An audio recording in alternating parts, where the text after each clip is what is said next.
After £280 million spent in the transfer market, you get sacked after a week. What a total waste. This is Friday Night Sports. My name is Saina and I'm joined by Lotan and Big Will in the building. And also, Chelsea people, how are you doing? It's dismal, I'm sorry. But, come on. Abramovich hasn't gone. Todd Bonnley is clearly wearing Abramovich's mask. Obviously. He hasn't gone. There's this saying that Abramovich probably sleeps with his gun on his hand. But he's not this ruthless.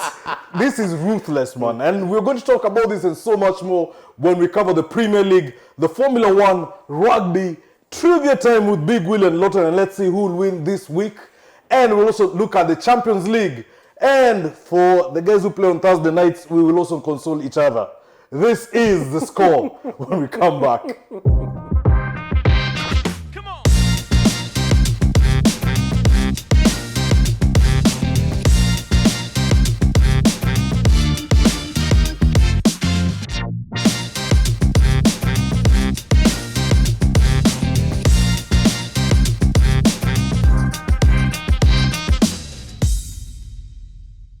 Remember, the hashtag is the Score KE, hashtag all day, every day at KPKIS, our handles. I'm Saina, joined by Big Will and Lotan in the building. You see, this time I did the other way around. Confuse the enemy. Confuse the enemy. They don't see the next move. You should be unpredictable. That is what Everton did. They were unpredictable against the Liverpool because everyone had it that Liverpool were going to win that game. Lotan. Liverpool was surprised. 100%, man. And to be honest, I think Liverpool deserved to lose that game. There's a point where Conor Cody put the ball behind the net. In the back of the net, obviously, and it was judged. He's even a bit uneasy. Yeah, he's correcting you so much in studio. He was judged. English. He was judged to be offside. Yes, and he wasn't. He wasn't, man. Look, are you the Supreme Court? Yeah, I'm the Supreme. That's why I'm here, man. That's why I sit on this panel. There was a VAR check. It was judged to be offside. Yeah. I didn't hear anything about Frank Lampard saying that we should have won that game because of the goal. I thought for me a draw was a fair point because for Liverpool. Yeah, a draw was Liverpool. Was fair for both sides because both sides had chances. Both sides hit the post.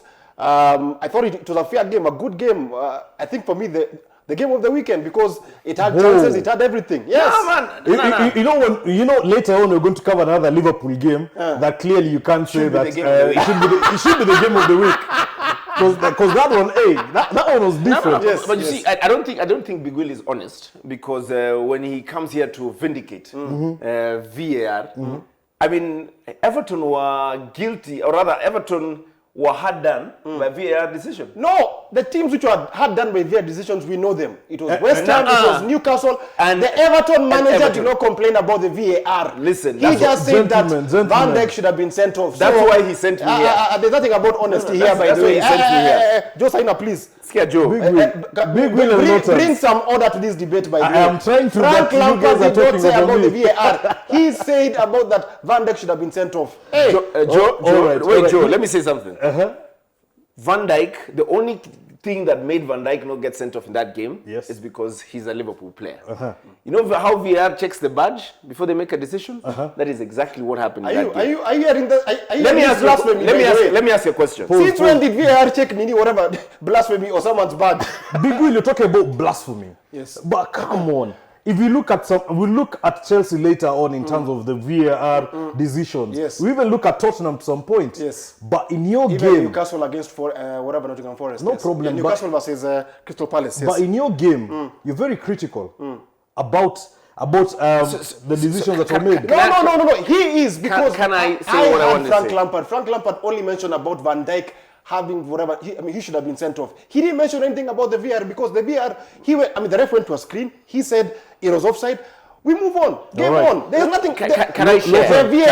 The VAR decisions were at the Newcastle game against Palace. Can I share? And the Chelsea game against West Ham. Not Everton versus Mr. Speaker. Can I share? Let him know have his final word. So we can go to my the next question, game. my question is because clearly I have to say the final word. And I wanna ask you now because he's obviously not in a good mood. No, it's been a bad week. So I don't expect him to be objective today. Was the tackle high? Now you see I'm asking. Now you see he shifted his goalpost. No, it's listen. not about VAR. Now he's asking about the tackle. No, I'm asking. Was the tackle high? Yes or no? Yes. Yes. Was the tackle dangerous? I believe so, yes. Yes. Was the tackle late? Yes. It ticks every box except the last one. What badge do you wear? Big That's deal. the last one. Yes. When he's talking about it ticks every box. Yes. Correct. Yes. In the game between Chelsea and West Ham, again, another VAR decision. Well, now you're talking. Now you've come to the real meat of this debate. Is it? Yeah, you've come to the real meat of this debate because that was a very contested issue, and it's something which even the VAR guys on Sunday apologized. But I think it's too little, too late. The game has been played. Chelsea have the points in the bag, and it's something which needs to be looked at. Too little, too late. Yes. I mean, are we talking about the same thing? Tottenham 2-1 against Fulham. On the Chelsea matter, just before we continue to the next one, I mean, I think that saved Thomas Tuchel 2 extra days in the office. But talking about Tottenham versus Fulham, I think it was a proper London derby. We had predicted it's going to be a draw, and it should have been a draw. A couple of decisions obviously went Tottenham's way. But you see, sometimes when you play at home in front of your crowd, it tends to sway match officials. And I'm looking at it in terms of, I can't wait for the day when we won't have physical referees in the game. Where it will be like FIFA, like PlayStation, where contact is contact. Contact, foul is foul. And we can actually move on and just focus on results, nothing else. Thank you for saying we can focus on results. Yes. Results didn't go your way against Aston Villa. No. We're still 1-1. We're still unbeaten, bro. No. It was 1-1. Yeah. In a game that everyone thought, you're going to win. Yes. Fair enough. Everybody thought we should have won. Like I said off air, we're very lackadaisical in terms of our chances. We're not too critical and clinical in front of goal. And then obviously and you see a game of football, the opponent will always get that one chance. Yes. And the question is, will they be able to bury it? And they got their opportunity and obviously buried it. But notwithstanding, the constant happened. Erling Haaland was in the score sheet. And my prediction last week was that we should be able to hit 15 by the end of this month. I think you're on course. We are 10, so 5 more goals. And I think when he hits 15, we should form the Super League because the Premier League has become too easy. Big Will, yes. He talks about the Super League and he talks about how it should be formed. 2 seasons ago, these two teams that played on Sunday were part of that so-called Super League. Yes. And their game last Sunday was, as he's pointed out, super. Manchester 3, Arsenal 1. Not surprised by that scoreline because I think I even said it on radio. I even told you Manchester United are going to play a counter-attacking game, and it worked to a treat. It worked to a T because I thought Arsenal were very naive. When they got the equalizer, I thought it was game on, but they were too naive. You can't be leaving so much space. The gap behind. And the high line you're playing, and you've got raw pace in Anthony, in Rashford. I mean, the United speed was just super. So overwhelming. It was crazy. It was crazy, yes. Coming to you. Yeah. Do you think Eriksen has become that replacement for Pogba, pound for pound? No, not at all, man. I think it's an argument that has been there for a while now. And first of all, the consistent performances. United fans, and I'll tell you this for free, man. I'm a United fan. I don't like where this is and that's going. why I'm talking to you, man. Don't get ahead of yourself. Like, calm down. Other teams have done this before. It's not a big thing. Other teams have stopped Arsenal's unbeaten run? No, this was not unbeaten. I mean, legendary 5-game unbeaten. To them, they're legends right now. And that's what I'm saying. Listen, you can't go and race against a guy with one leg and now because you won, because you're unfit and you won, and then now you're coming to praise yourself in front of athletes. I'm a Namagani, my friend. Come on, you threw that Namagani, my friend. So my thinking is this. United will thrive against teams like City, Liverpool, teams that play possession-based football. Yes. But United, and I will guarantee you this here, United will struggle against teams that pack the bus. Because you have no ability to break down defenses. No ability to break down defenses. Tuesday night, a team had no ability to break down a very mediocre defense and led to a sacking. I'm talking about the Champions League. Dynamo Zagreb 1, Chelsea 0. Did you see the sacking coming? No, I didn't, by the way. I didn't know and saw that sacking coming. And but if you read what has been going on at Chelsea behind the scenes since summer, there's been a lot of tension. Tuchel has been dropped into a director of football plus coach. So I just think that, and also I think his man management. He's been putting players under the bus. I mean, a very good example. Pulisic plays one game, drops. He's dropped. Gallagher. Yeah. It's just a mess at Chelsea. Mason So Mount, I thought, the American one, I think, has acted, in haste, because for me, it doesn't make sense. You give a manager 280 million to spend, then after 6 days of the end of the window, he's sacked, man. He should have been given time. He should have been given time. And ironically, these were his last words as manager of Chelsea. And listen what he had to say. Of course, I'm angry on myself. I'm angry on our performance. This is a huge underperformance from all of us. It's not precise enough. It's not clinical enough. It's not aggressive enough on the ball. It's not determined enough. It's not enough individually. It's not enough as a team. And that's why we lose this game today. It's on me to find solution and to find the reason why, but it's obviously that we underperform individually. I don't really know where this performance today comes from.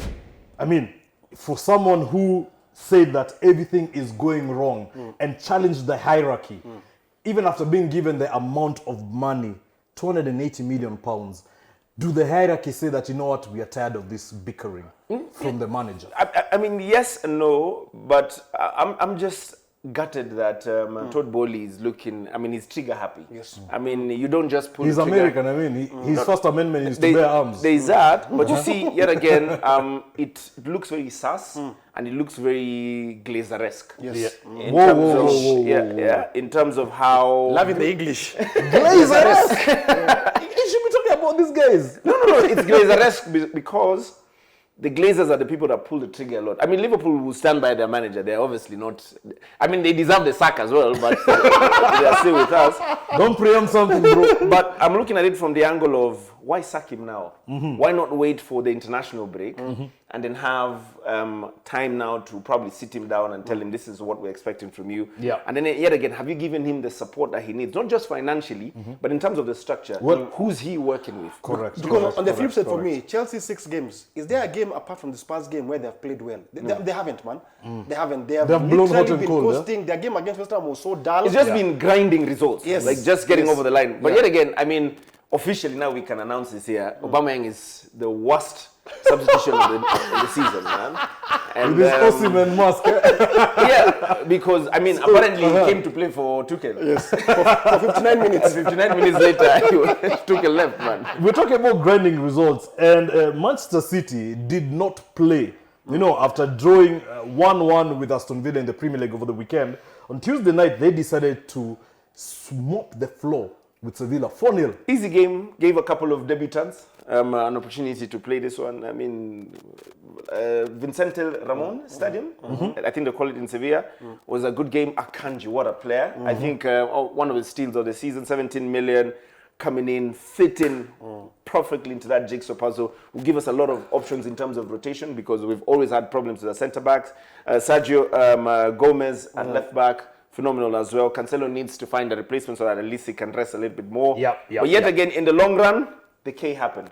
The K happened. The fastest player in the history of the Champions League to hit 25 goals. Erling Haaland. He now has more goals than Robin van Persie in the Champions League. Well, there you go. Wednesday night, the Wednesday night, a lot of statistics were thrown out of the window.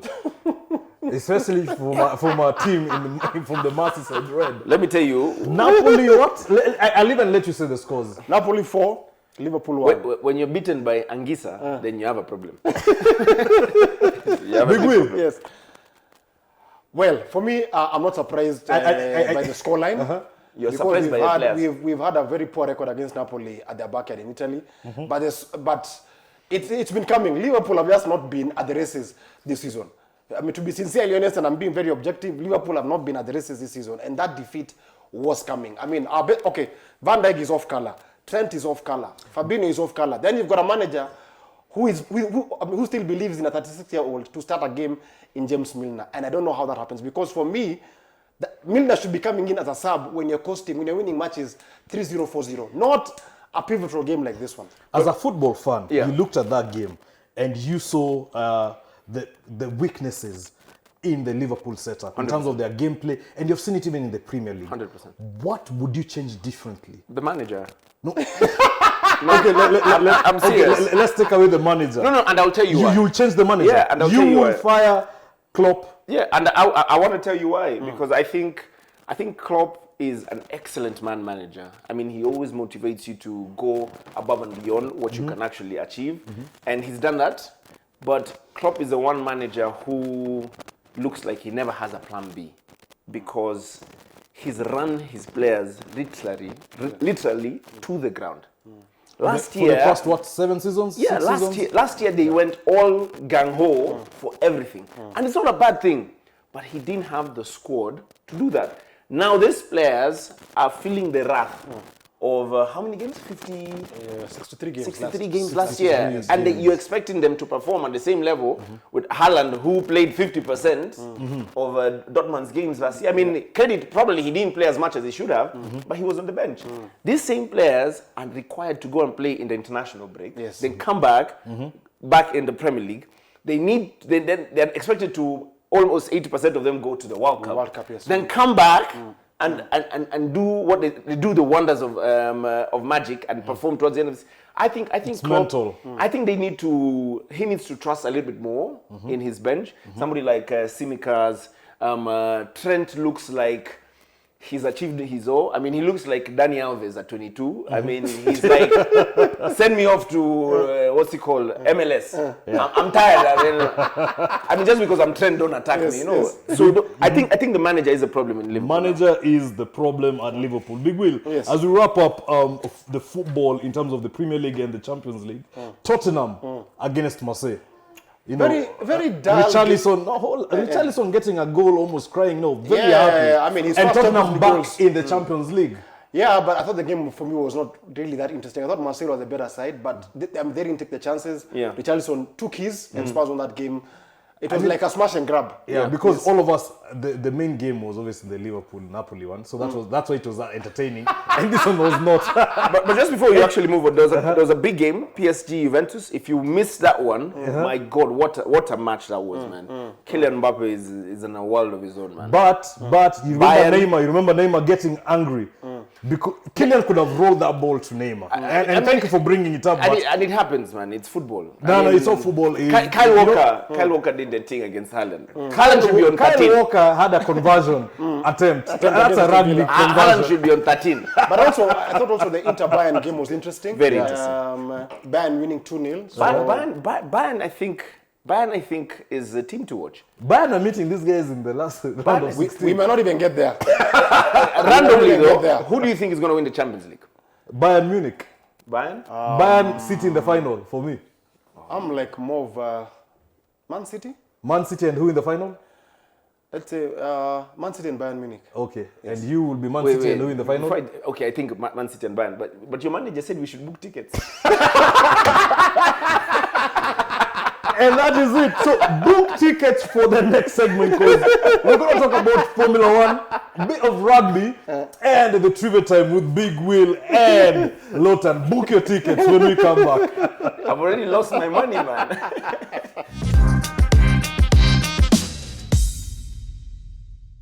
And we're back. Remember the hashtag, the scorecade, the hashtag all day, every day. At Keep a Kiss. My name is Saina, joined by Big Will and Lotan in the building.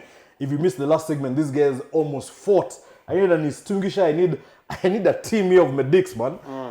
When you get a Man City and a Liverpool fan going head to head, it's brilliant. But like I told you can't fight with people that are on the ground.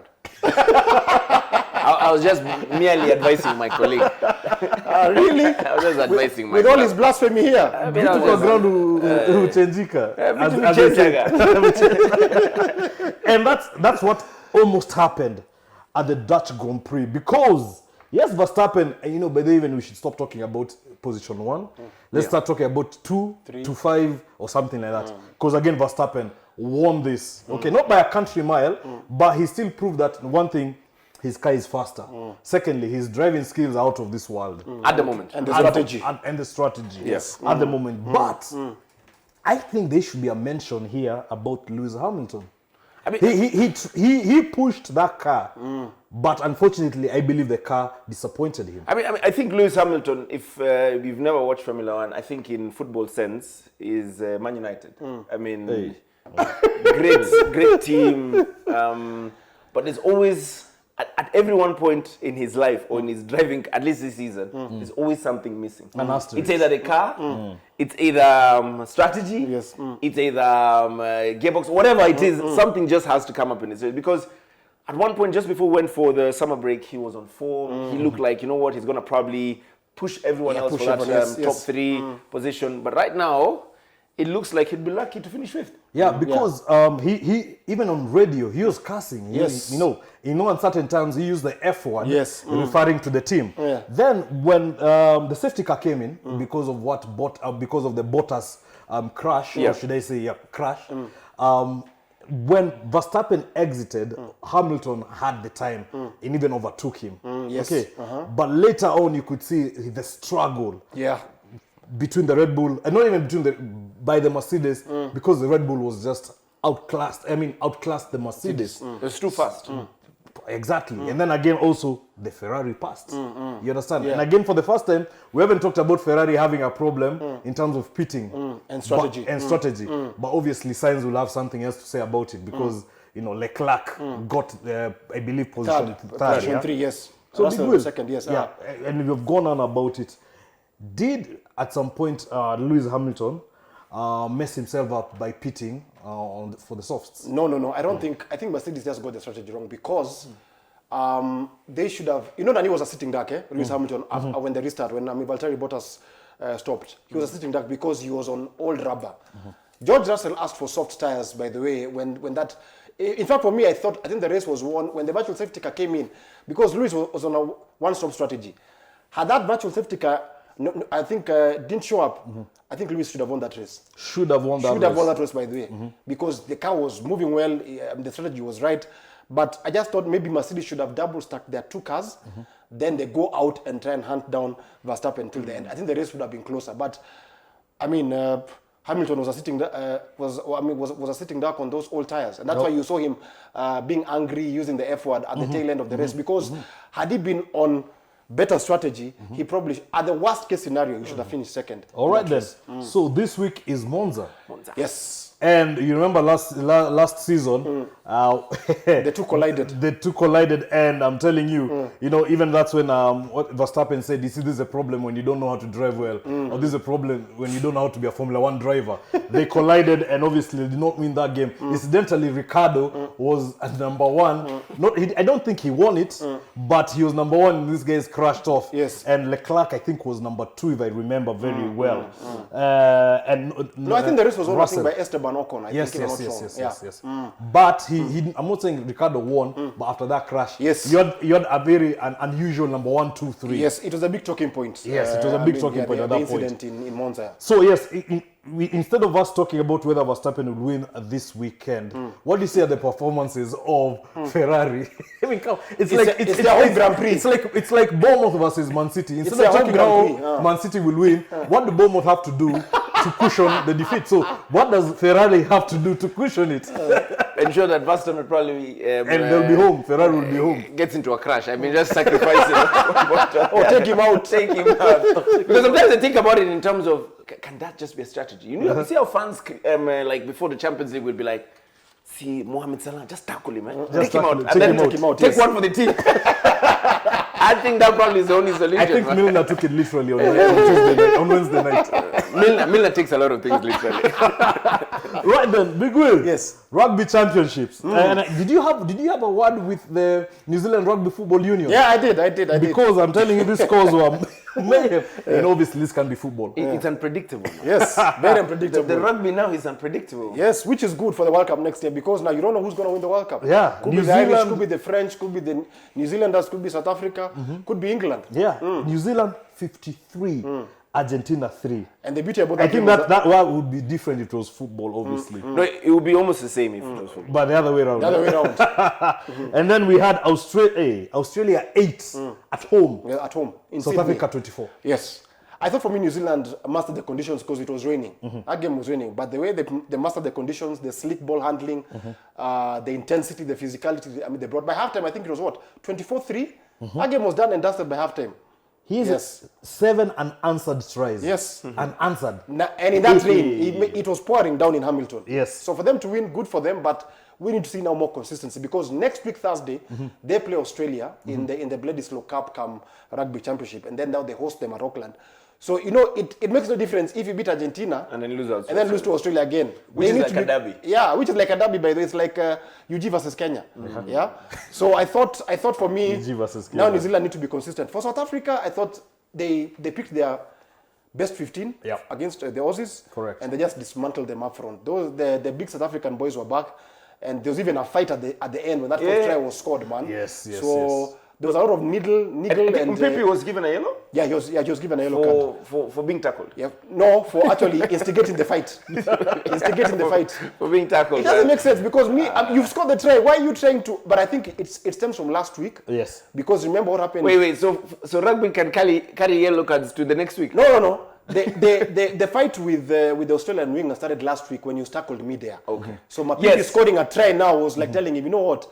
I'm the chief in this house. I'm the big dog here. Don't try and mess with me. But you see, what I love about rugby is after the war, the two gentlemen shared a beer. Yes. In the locker room. I was just like, it can never happen in football. It can't. Football, because your family is targeted. Rugby won. Big Will talks about dismantling, and in this segment, we do something funny else that's on radio on Kiss and on Classic 105 and Kiss 100 on the score and the kickoff, whereby Big Will has a rant moment. We call it the Big Will's rant. So I've tried to pull it to TV because this next topic is something out of Big Will's aisle. And I'm just going to ask him one question, and then you will hear everything else that comes from him. Lotan, this is the time. If you want a cup of coffee, I can get it for you. All right. I will contribute to this. You'll contribute to this one, huh? Yes. Big Will, if you were the CS of sports, or if you were appointed the CS of sports in Kenya, and you already know the troubles you have with football, how would you go about it? Vis-a-vis a former athlete who was appointed, for example, Mariga or Oliech or anyone else. How do you go about it? I think my first thing to do would be to have a meeting with FIFA. Tell them, look, we've goofed in some areas regarding football administration. We need to have a meeting to get back football, to be part of the FIFA football family. Yeah. The longer we stay out, we're not helping our football cause. Right now, the league should be starting, I think, in the next 2 weeks. But I mean, guys are going to Burundi to play football. It's a Kalongo, football league. It was pushed from the 12th to the 24th. Yeah, but who cares about that league, by the way, when you're not recognized by FIFA? I mean, teams are now saying, I don't want to play in the league. Yes. Like Wazito? Yeah. Yes. Wazito, like, why play like in a league and you're not going to play in the CAF Champions League? You're not recognized. So we need to get and just say, look, we made a mistake. We need to go back to FIFA and say, look, there's some members of your football team here who don't deserve to be in this team. We'd like to work with other guys and some guys from government, have a normalization team, and we get back to football. I like the way you're saying about a normalization team, and also Lotan, you can chip in here. The transitional team has been given extension upon extension upon extension. There's a new government. Does the transitional team now still be given another extension? I think come Tuesday, 5 p.m. After a house tour, His Excellency. A house tour, after he's given a house tour. The house on the hill. Yeah, he's cooked his first meal. All these things that people do in their house. Mixologist has been kicked out. Mixologist has been kicked out. And everything. I think the first thing that he needs to do is recognize that Kenya is at a very good place in terms of what I call the orange economy, where we can look at the arts and sports as a way of looking at getting young people to get employed. Yes. But he must, as a matter of principle, kick out everybody that is in that committee to never touch football again or any sport. You're talking about the transitional committee? Yes, transitional committee. Then after that, like Big Willa said, go back to FIFA. Look at how we can get back to the FIFA family.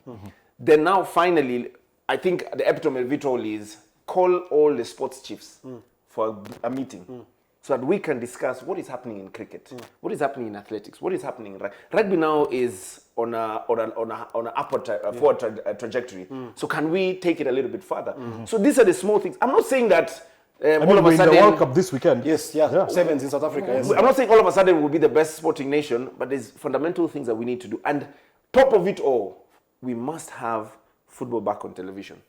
I think the person that brings us Local back, football television. local football back to television will put money in young people's pockets. Just that.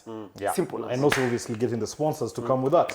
So correct, you have heard the experts talk about it. So Mr. President, you're there. There's Lotan and there's Big Will at your service. Really good at pay tender. Well, we are Really tender. They're at your service and they're ready to work for to make sure the sports in Kenya is at the right place, especially the football.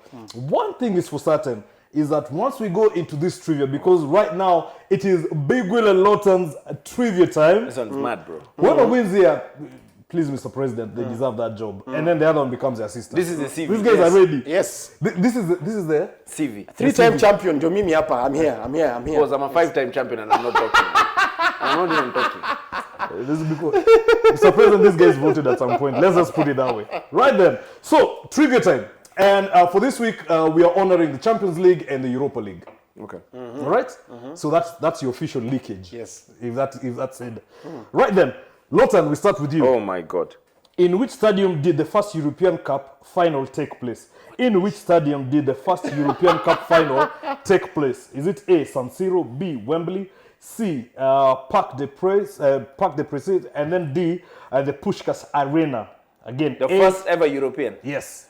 I know the year. Okay, now we need the stadium. So is it San Siro, Wembley, Parc des Princes, or the Puskás Arena? Oh man, I'd guess this one, man. It has to be Puskás because then all these teams were big. Hungary were doing good. You are wrong. The answer is the Parc des Princes. Why? Parc des Princes. Yeah, Parc des France. Princes. Yeah. Yes. In France. Hosted the first European Cup final in 1959 between Real Madrid and Stade de Rennes, Champagne. Okay. Real Madrid won 4-3. Okay. All right. When it was black and white. Yeah, black that's and why I white. guess Puskás. All right then, Big Will. Yes. The most clean sheets recorded in the Champions League stands at 59. Who holds that record? The most clean sheets recorded in the Champions League stands at 59. City. Who holds that record? Is it A, Gianluigi Buffon, B, Edwin van der Sar, C, Victor Valdez, and D, Iker Casillas? Wow. You said when, who? Gianluigi Buffon, Gigi. Edwin van der Sar, Victor Valdez, Iker Casillas. Clean sheets. Yeah. Which stands until now at 59. 59. If you get it wrong, can I guess, bro? 2007. Sawa, it's okay. But no, for no pointers. Yeah. You have 5 seconds. Victor Valdez? You are wrong. The answer is Iker Casillas. Well, I wanted to guess. Oh, you want to guess? Sorry. I would have said Casillas because I mean he has European heritage. Yes. Like, So I mean, you'd even confuse, even if Buffon has never won it, but in terms of the clean sheets. Yeah. So Iker Casillas recorded 59 clean sheets in 177 Champions League appearances. What a keeper. Yeah. What a keeper. All right then, let's go to 3. Who is the oldest player to score in the Champions League? Who is the oldest player to score in the Champions League? Was it A, Francesco Totti, B, Ryan Giggs, C, Filippo Inzaghi, D, Javier Zanetti? Oh my God. I will repeat again. Who is the oldest player to score in the Champions League? Is it A, Francesco Totti, B, Ryan Giggs, C, Filippo Inzaghi, and D, Javier Zanetti of Argentina? So we have Totti for Italy. I would Giggs go. for- I would go with Totti, Roma. Correct. Francesco Totti was 38 years old and 59 days when he scored against CSKA Moscow in the 2014 Champions League season. Because with Zanetti Roma. played longer though, Yes. but he wasn't good amongst the goals. Giggsy was a little bit younger. Inzaghi was the only other competition. I thought I was like, Yeah. how long did people play? Especially, I was remembering the final against Liverpool. I thought maybe at that 2007. point. Yes. People played, but I don't know if he scored. Faggy said he was born offside. All right, then number 4. Also Theo Walcott. Yeah. Number 4. Which was the first British team to lift the European Cup? British. British. Not English, eh? British. Yeah. Good. Like your island, yote, not Yes. just one island. So. British. That's easy. That's easy. If you do all this, then you fail it. Is it A, Aston Villa, B, Manchester United, C, Celtic, D, Liverpool? Celtic in Correct. 1967. Celtic won the 19... I mean, he even knows the year. Celtic won the 1967 European Cup, beating Inter Milan 2-1. So we are tied at 1-1. Yes. All right then, let's go, Lotan. Who captained Manchester United to their first European Cup victory? Who captained Manchester United to their first European Cup victory? This is mental. Let's go. A. George Best. B. Bobby Charlton. Oh, wow. C. John Fitzpatrick. And D. Bill Foulkes. Ish. Again, who captained Manchester United in their first European Cup glory? Is it A. George Best? Is it B. Bobby Charlton? Is it D. John Fitzpatrick? Or is it, is it C. John Fitzpatrick? And is it D. Bill Foulkes? Oh man, it has to be my guess. Between Best and Charlton, man. Those are the two names I know. So you have to select, and both of them played together. So you have to select from that. I'll go with Bobby, man. Correct. It was Bobby Charlton. Bobby Charlton captained Manchester United to their first European Cup victory in 1968. This is obviously against Benfica. This is obviously a couple of years after the Busby Babes obviously lost their lives there in the Munich crash. All right then, and Bobby Charlton and who else survived? And also the coach. Matt Busby. Matt Busby, yeah. Survived. Somebody had not traveled because of injury, yeah? I can't remember who it was. All right then, Big Will. Yes. You get this, we go to sudden death. Okay, you don't get this, it's a wrap. Let's take one for the team, man. Do a James Milner. Give me a pen. Who has scored the most goals in the Champions League final matches? In the final matches. Final matches, not overall, yeah. Who has scored the most goals in a Champions League final match? All right. Is it A. Cristiano Ronaldo, B. Lionel Messi, C. Samuel Eto'o, D. Gareth Bale, sorry. So is it A. Cristiano Ronaldo? Is it B. Lionel Messi? Hey. Is it C. Samuel Eto'o or D. Gareth Bale? Can I guess that one? Okay. You said Ronaldo? Messi, Eto'o, Gareth Bale. What? Jeez. I'll go with Messi. Wrong. Can I guess? I think it's Samuel Eto'o. You're also wrong. Oh man. So it's Ronaldo? Yeah, it's Ronaldo. Anyway, Cristiano Ronaldo has scored a total of 4 goals in the Champions League final matches. We're talking about the final matches. So, drums roll. Wait.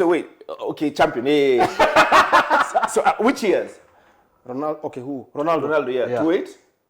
Yeah, no, he didn't score in 2-8. He missed a pen. No, he scored in 2-8. Did he score? He scored in regulation. In regulation. Yes. And then the rest are just the champion. He won 5 with Real. 2014. 2016, I think. Against Juventus, that was the semi-final against Juventus, the overhead kick, yeah?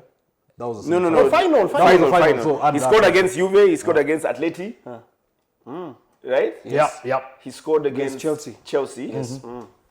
And then who else? He scored against Madrid.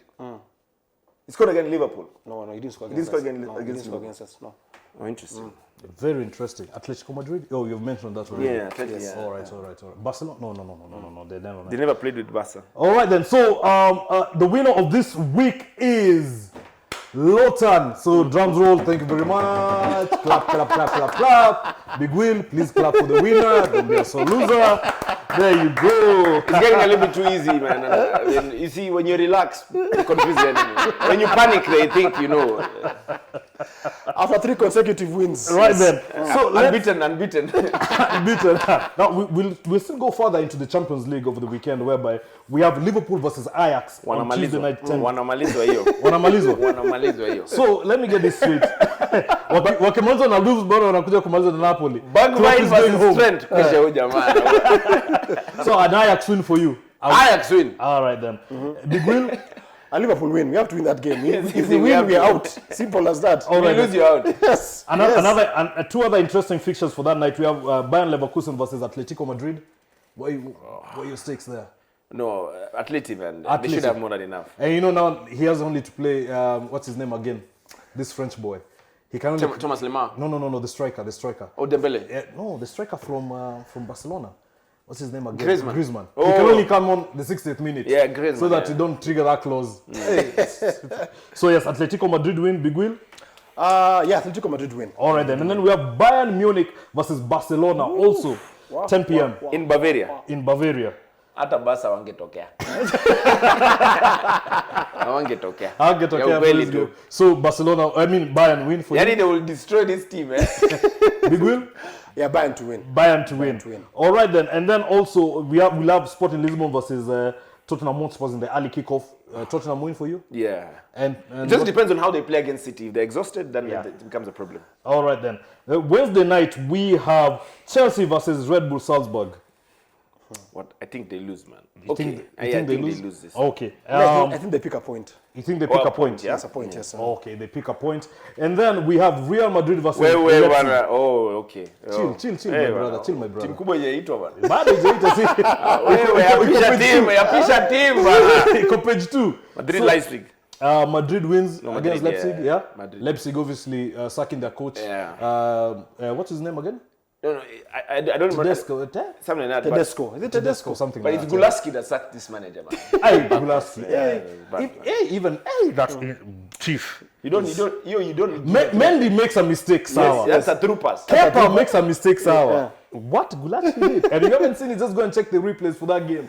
Gulaski actually sacked that manager, correct there. Leipzig goalkeeper. And then we have Man City versus Borussia Dortmund. Haaland. 10 p.m. Haaland revenging against his former team. We score and we don't celebrate. I think we run them over. All right, you run them over. Like 3-0. Yeah, Man City win. Man City win. Comfortably. Yes. All right then, and then the last one we can look at is Juventus versus Benfica. Juventus win. Juve lost their first game. Yes, they did. I think they bounce back. Juventus win. Juventus But there's like a kid at Benfica called Enzo Fernandez. He's good. It's good. Watch out, man. Watch out for him. Watch out. City wanted him, but we couldn't get 2 players from the same team when we got Alvarez. All right. Good stuff.